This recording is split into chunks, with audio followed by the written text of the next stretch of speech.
Saudara, kita berjumpa kembali dalam renungan harian 31 Mei 2021. Dan kita ada di bagian akhir penghujung dari seri oleh bilur-bilur Tuhan Yesus kita menjadi sembuh.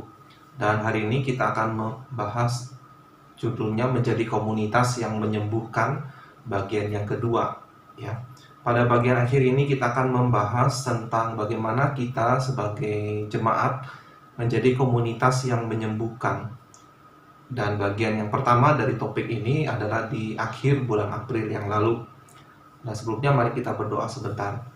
Tuhan, kami bersyukur karena Engkau memberikan kami kesempatan untuk kembali belajar firman Tuhan. Berkatilah kami untuk bisa mengerti, terlebih untuk mengaplikasikannya dalam kehidupan kami. Pakai hamba-Mu untuk boleh menjelaskannya. Di dalam nama Tuhan Yesus kami berdoa dan berserah. Amin. Nah, saudara, sebagai manusia kita adalah makhluk yang individual dan juga makhluk yang sosial. Artinya ada kebenaran yang penting pada fakta bahwa setiap kita sebagai individu itu berbeda satu dengan yang lain. Dan karena itu kita memiliki batasan-batasan. Tetapi kita adalah juga makhluk yang sosial, artinya kita tidak hidup sendiri, tetapi kita hidup berdampingan dengan orang lain. Nah, oleh sebab itu kita perlu memahami bagaimana kita bisa menjadi komunitas yang bisa saling menyembuhkan, ya. Tidak hanya saling melengkapi, tetapi saling memulihkan.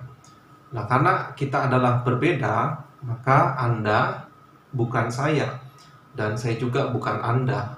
Ada batasan-batasan di antara siapa saya dan siapa Anda. Tidak ada dua kehidupan yang sama. Oleh sebab itu kita menjadi komunitas perlu belajar bagaimana bisa saling menyembuhkan, yaitu gereja, kumpulan orang-orang yang telah dipulihkan atau disembuhkan oleh Anak Allah, itu Yesus Kristus. Kita telah disucikan oleh Dia. Maka kita harus mengingat satu sisi kebenaran ini. Kita harus menerima karunia batas-batas, dan setiap kita juga punya batasan karunia. Artinya dalam berelasi antara saya dengan Anda, kita harus saling menghormati batas-batas yang Allah anugerahkan kepada kita. Misalnya, saya tidak dapat mengurusi semua pergumulan Anda, ya. Saya tidak dapat menjadi diri Anda, dan begitu juga sebaliknya. Salah satu kedewasaan dalam hidup ini adalah ketika seseorang hidup dengan penuh sukacita di dalam batas-batas mereka yang berasal dari Allah. Dan kita juga pada akhirnya akan dihakimi menurut perbuatan kita masing-masing, ya. Kalau Anda misalnya memakai aplikasi Alkitab elektronik di handphone atau di komputer, Anda bisa menggunakan fitur pencari, ya, pencari kata.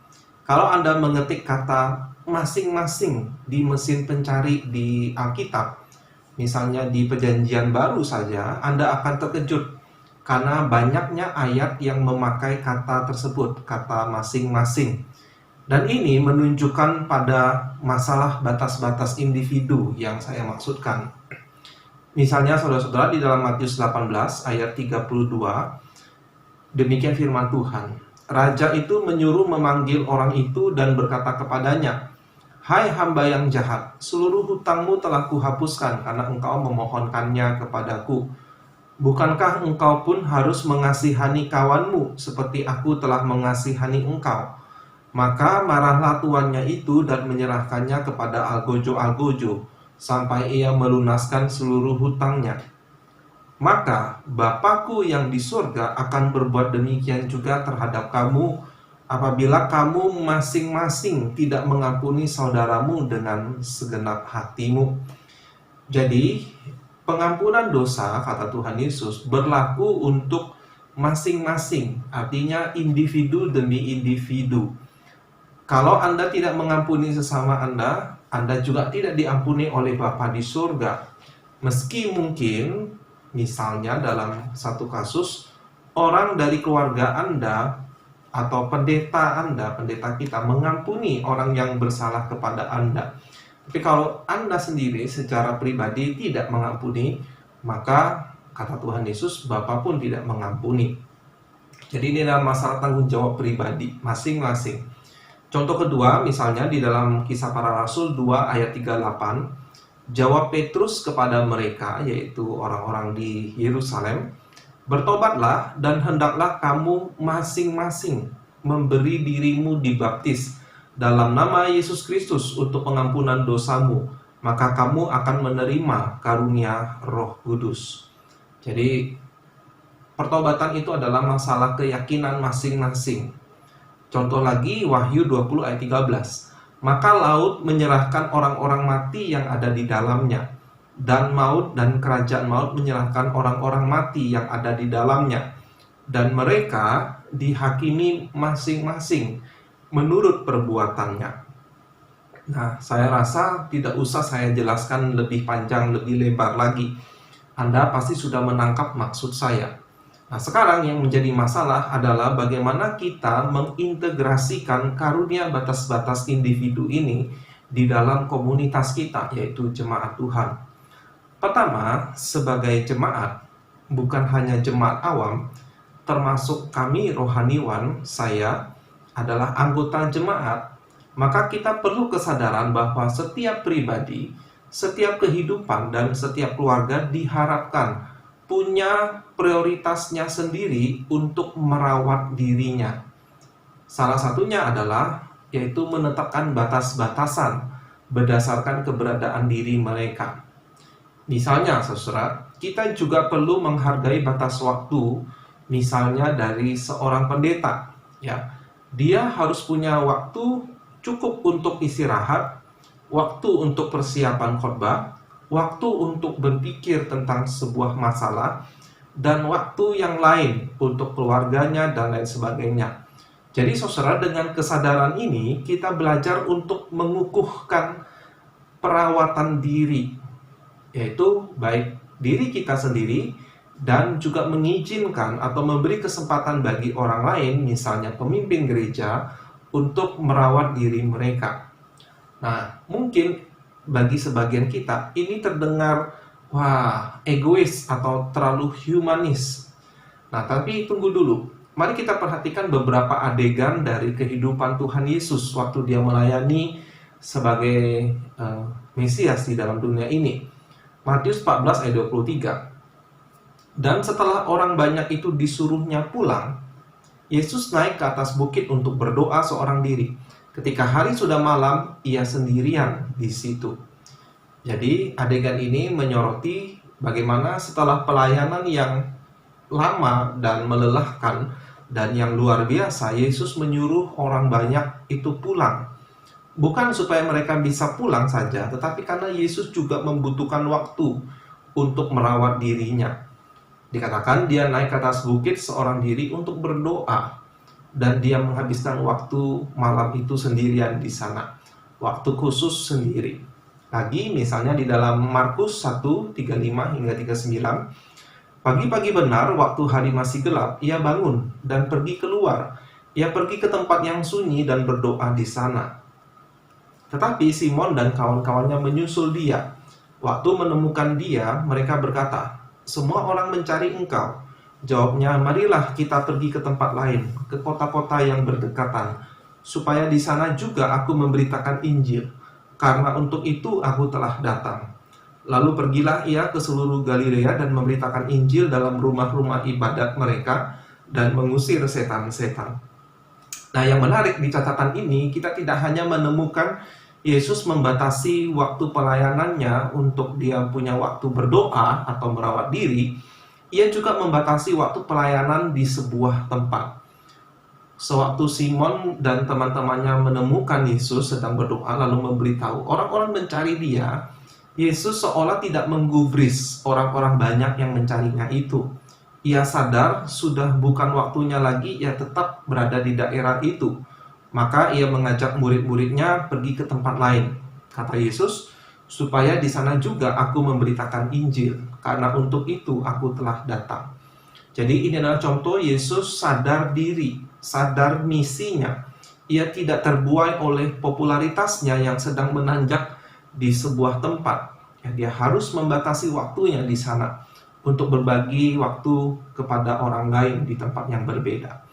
Yang kedua, saudara, penerapan batas-batas yang berikutnya adalah kita perlu menetapkan batas-batas kepada orang-orang yang punya tipe kepribadian invasif. Ya, kalau saudara mengingat beberapa waktu yang lalu, saya ada membahas tentang orang-orang yang toksik. Ya, itu adalah ada kemiripan. Kalau saudara ingat pelajaran minggu lalu bahwa ada orang-orang yang tidak menghargai karunia batas-batas, maka dia akan menjadi salah satunya menjadi orang yang tipe dominan, atau dengan kata lain seperti seorang penjajah yang memasuki wilayah kedaulatan orang lain untuk menginvasinya. Nah, ada orang-orang dalam komunitas yang kemungkinan besar dia tidak merawat diri, tidak mengerti penyembuhan dari Yesus Kristus, sehingga tidak menghargai batas-batas. Akhirnya menjadi orang-orang yang mengambil terlalu banyak ruang dan waktu dengan mengorbankan orang lain. Tidak mengizinkan orang lain bertumbuh dan berkembang, atau memberi kesempatan orang itu sekedar merawat dirinya.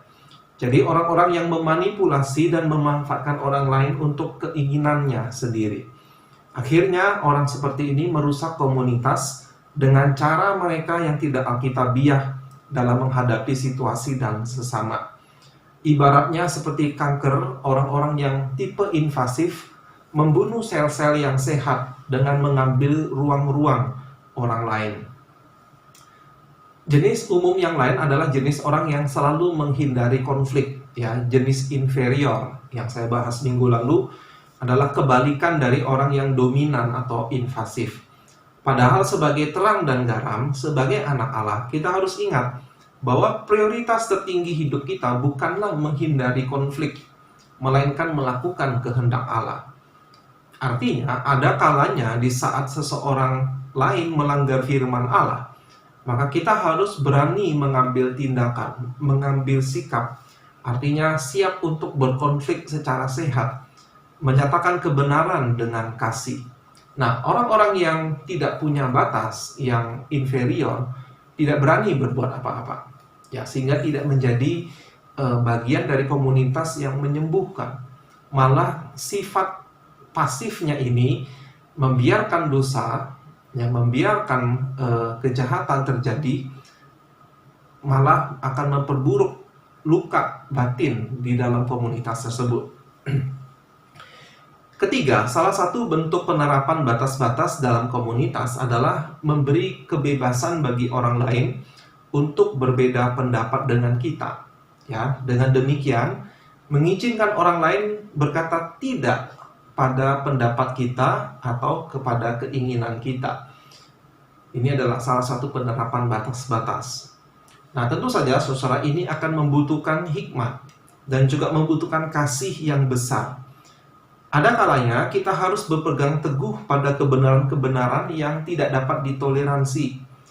Tetapi pada saat yang sama kita perlu juga belajar bagaimana mengizinkan orang lain yang belum sependapat dengan kita. Ya, itulah mengapa disebut sebagai toleransi. Bukan berarti kita setuju dengan pendapat orang lain itu. Mungkin perbedaannya begitu jelas dan kita tidak akan pernah menyetujui pendapat mereka, tetapi kita menoleransi, ya, keberadaan orang lain. Ada situasi-situasi di mana kita harus, karena kasih kita kepada Allah dan kepada kebenaran, maka kita harus memisahkan diri. Misalnya, bila dalam pergaulan sehari-hari ada kawan-kawan yang mau pesta alkohol atau mau pesta narkoba, seakan apapun kita dengan mereka, sudah waktunya untuk menegaskan batas-batas dan memisahkan diri kita. Tetapi juga ada situasi-situasi di mana kita harus mengerti batas-batas orang lain. Misalnya di saat kita meminta bantuan seseorang dan ia berkata, "Oh, saya tidak bisa karena ada masalah-masalah, ada batas-batasan yang dia miliki." Maka saudara, kita perlu belajar untuk menerimanya, ya. Dan saya pikir dalam konteks rumah tangga, biasanya isu ini menjadi lebih mendesak dan lebih intens lagi, ya.